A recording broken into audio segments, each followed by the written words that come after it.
తెలియక అడుగుతున్నా మున్సిపల్ ఎన్నికలు ఎందుకురా తమ్ముడు? ప్రజా పరిపాలన అనే వ్యవస్థ నిలబెట్టడానికే కదన్నా. ఓ తమ్ముడు, ఓ తమ్ముడు, ప్రజల కోసమే ఈ పోరు. నీ ఓటే నీ ఆయుధం.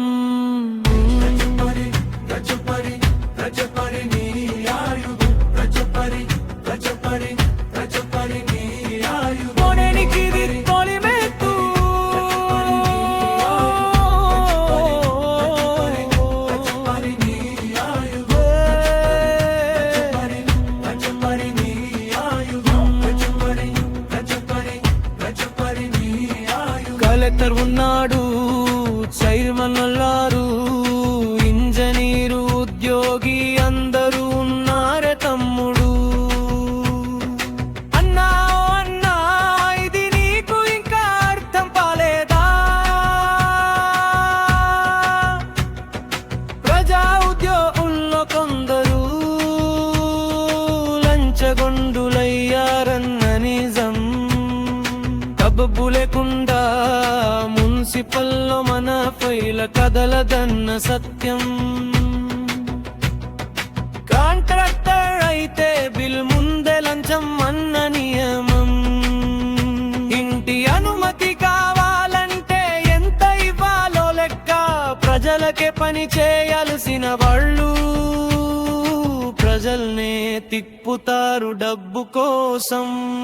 తెలియక అడుగుతున్నా మున్సిపల్ ఎన్నికలు ఎందుకురా తమ్ముడు? నీ ఓటే నీ ఆయుధం. ఈ వ్యవస్థ మార్చే తొలి అడుగు. అలా అయితే తమ్ముడు ఇప్పుడు మనం ఏం చేద్దాం? సమాధానం ఒక్కటే, మన ఆయుధం మన ఓటే కదా. సుగుణ నాయకుణ్ణి మనమే ఎన్నుకోవాలి. లంచగొండుల పాలనకు ఇక చరమగీతం పాడాలి. ప్రజా ఉద్యోగులు తల వంచి పని చేయాలి. అవినీతి పరుల్ని ఇంటికి పంపించాలి.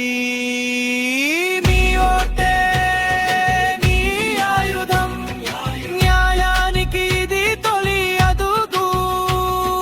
ప్రతి ఓటు ఒక శక్తి. చరిత్ర మళ్ళీ రాయగలదు.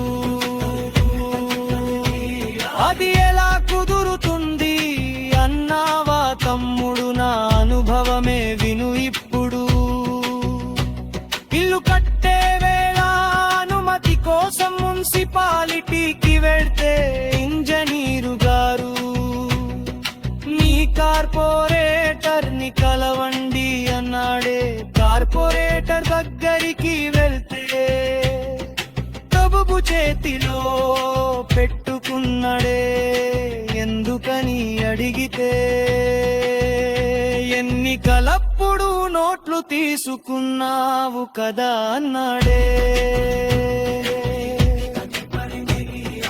అదేనా ప్రజాస్వామ్యం? అదేనా మన గౌరవం? ఓటు అమ్మితే మన ఆత్మని అమ్ముకున్నట్టే.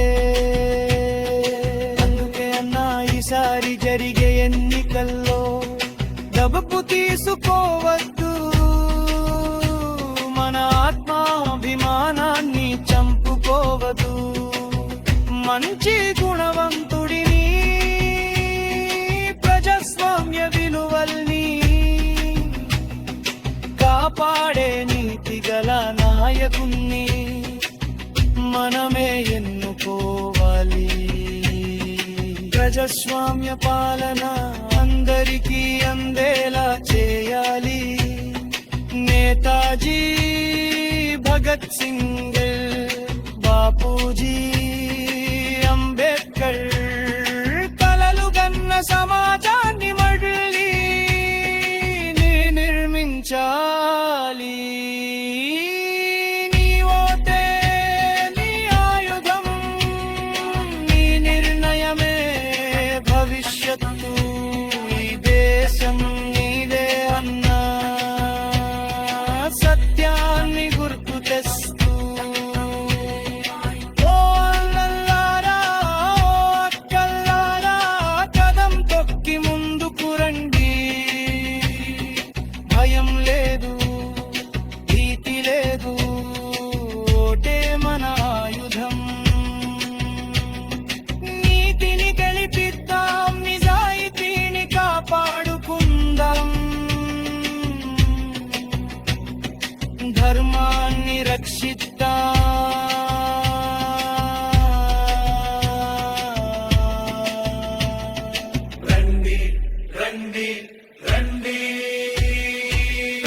క్షేత్రంలో అడుగెత్తండి, ప్రతి ఓటు ఒక లెక్క, చరిత్ర తిరిగి రాయగలది.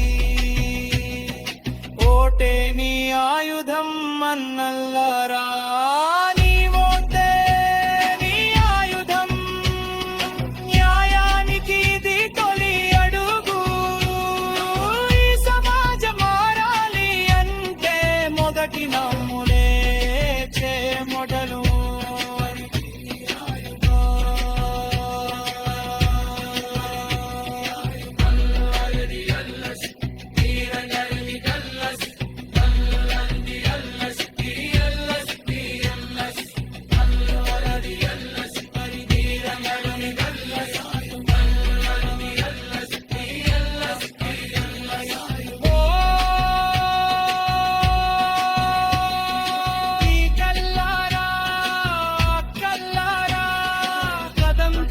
ముందుకు రండి, భయం లేదు, భీతి లేదు, ఓటే మన ఆయుధం. నీతిని గెలిపిద్దాం, నిజాయితీని కాపాడుకుందాం.